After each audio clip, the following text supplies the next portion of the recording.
নমস্কার, শুভ সকাল সবাইকে। আমি সঙ্গীতা ঘোষ। গত 6.5 বছর যাবৎ আমি জার্মানির বার্লিনে থাকি।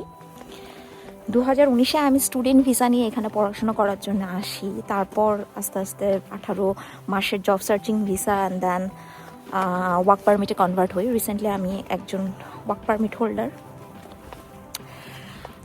এবার আসি হঠাৎ কেন এগুলো এখন বলা। এবার যখন 6.5 বছর পর আমি জার্মানি থেকে বাংলাদেশে যাই, তো সবারই, আমার আত্মীয় স্বজন অনেকেই যারা চেনেন আমাকে, অনেকেরই একটা কমন কোয়েশ্চেন ছিল, সঙ্গীতা একটু যদি বলো তোমার প্রবাস জীবন কেমন। তো সত্যি কথা বলতে প্রবাস জীবন এক কথায় ভালো মন্দ সব কিছুরই সংমিশ্রণ। কারণ আমি যখন অবভিয়াস 2019-এ জার্মানিতে আসি, ওখানে তখন স্টুডেন্ট ভিসায় লাইফ অতটা স্ট্যাবল না, সব কিছুর একটা আপ ডাউন, সবারই সব কিছু থাকে। তো কম বেশি আমারও ছিল, এখনও আছে। তো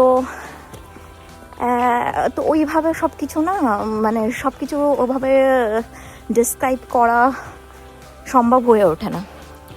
তো তখন হঠাৎ আমার মাথায় আসে, কেননা এইভাবে তো এক কথায় বলা সম্ভব না, বা প্রত্যেকটা জিনিস হয়তো ওইভাবে বর্ণনা করা সম্ভব না।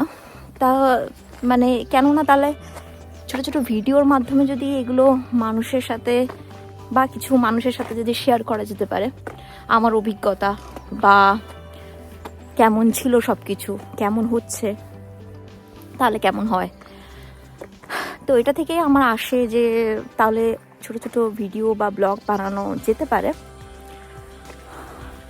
তো এটার জন্যেই আর কি আজকের ফার্স্ট ভিডিও আমি দিলাম। সেকেন্ড, আমার একটা পেজ আমরা দুজনেই মানে রিক্রিয়েট করেছি। সেটার নাম ডয়েচ ডায়েরি। ডয়েচ ডায়েরি মানে এই মিনিংটা, আর ডয়েচ ডায়েরি কেন চয়েস করা, এটার মানে কারণ হচ্ছে ডায়েরির পাতায় যেমন সমস্ত মানুষের গল্প বা মানুষের জীবন কাহিনী লেখা থাকে, সেরকমই আপনাদের সাথে আমি চেষ্টা করব আমাদের জীবনের ছোট ছোট কাহিনী, ছোট ছোট মুহূর্ত আপনাদের সাথে শেয়ার করার। একটা পেজ খোলা যায় যেখানে আমাদের জীবনের কাহিনী বা আমাদের জীবনের প্রত্যেক দিনের দৈনন্দিন জীবনের চলাফেরা কেমন বা প্রবাস জীবন কেমন আমাদের, সেগুলো তুলে ধরার। তো সবাইকে আমন্ত্রণ রইল দেখার। আর যদি ভালো লাগে তাহলে অবশ্যই জানাবেন।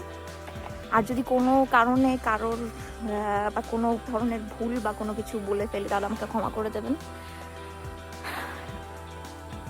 তো সবাইকে দেখার আমন্ত্রণ রইল। সবাই ভালো থাকবেন। নমস্কার।